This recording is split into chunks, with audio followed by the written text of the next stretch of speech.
आज का हमारा विषय है राष्ट्रपति की शक्तियाँ। आइए देखते हैं राष्ट्रपति की क्या क्या शक्तियाँ हैं। पहला दिया है कार्यकारी शक्ति। कार्यकारी शक्ति में संघ की कार्यपालिका शक्ति राष्ट्रपति में होती है और संघ की कार्यपालिका शक्ति राष्ट्रपति में निहित होती है अनुच्छेद 53(1) के तहत। और अगला कार्यकारी शक्ति में दिया है भारत सरकार के समस्त कार्यपालिका कृत्य राष्ट्रपति के नाम से अनुच्छेद 77(1) के तहत। अगला कार्यकारी शक्ति के अंतर्गत राष्ट्रपति द्वारा की गई समस्त नियुक्तियां न्यायाधीशों की नियुक्ति को छोड़कर राष्ट्रपति द्वारा की गई समस्त नियुक्तियां कार्यकारी शक्ति के अंतर्गत आता है। फिर अगला अनुसूचित क्षेत्र घोषित करना एवं उनका प्रशासन करना, ये भी कार्यकारी शक्ति के अंतर्गत आता है। इसके बाद है विधायी शक्ति। विधायी शक्ति में क्या क्या है? संसद का सत्रावसान एवं विघटन अनुच्छेद 85 के तहत विधायी शक्ति में आता है। अगला है संसद में राष्ट्रपति का विशेष अभिभाषण अनुच्छेद 87 के तहत राष्ट्रपति को विधायी शक्ति प्राप्त है। संसद के दोनों सदनों की संयुक्त बैठक आहूत करना अनुच्छेद 108 के तहत विधायी शक्ति। विधेयकों पर अनुमति अनुच्छेद 111 के तहत विधायी शक्ति।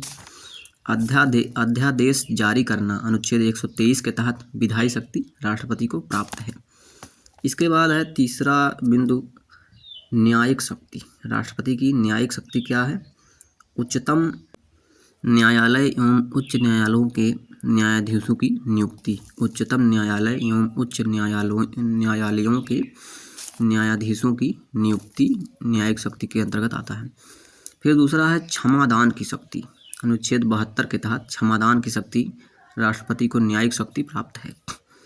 फिर तीसरा बिंदु है उच्चतम न्यायालय से सलाह लेने की शक्ति। अनुच्छेद 143 के तहत राष्ट्रपति को न्यायिक शक्ति प्राप्त है, उच्चतम न्यायालय से सलाह लेने की शक्ति। फिर इसके बाद चौथा बिंदु है आकस्मिक शक्ति। राष्ट्रपति की क्या क्या आकस्मिक शक्तियां हैं ये देखते हैं।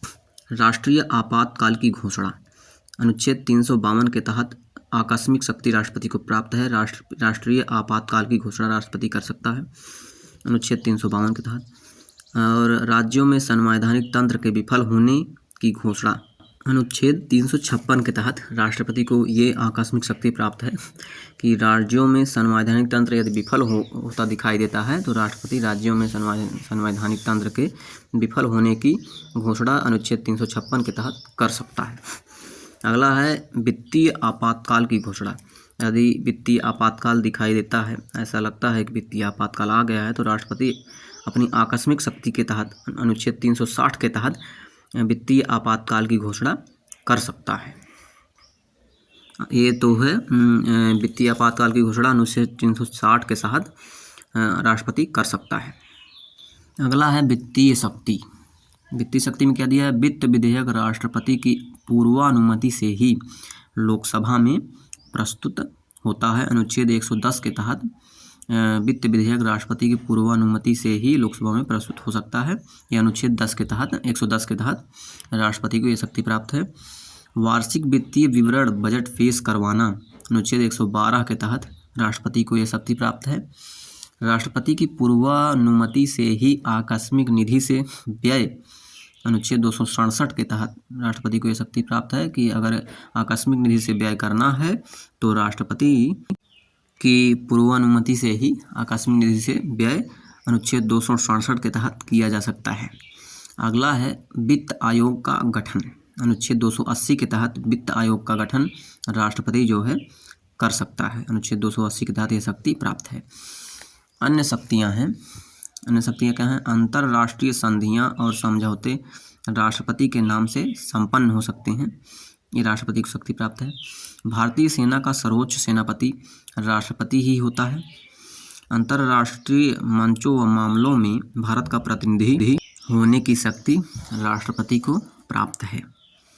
राजदूतों व उच्चायुक्तों को भेजना एवं उनका स्वागत करना, ये भी जो है राष्ट्रपति को अन्य शक्ति में एक शक्ति प्राप्त है। तो ये रहा आज की चर्चा राष्ट्रपति की शक्तियों के बारे में। आज के लिए इतना ही, मिलेंगे अगले अगले सेशन में एक नई विषय के साथ।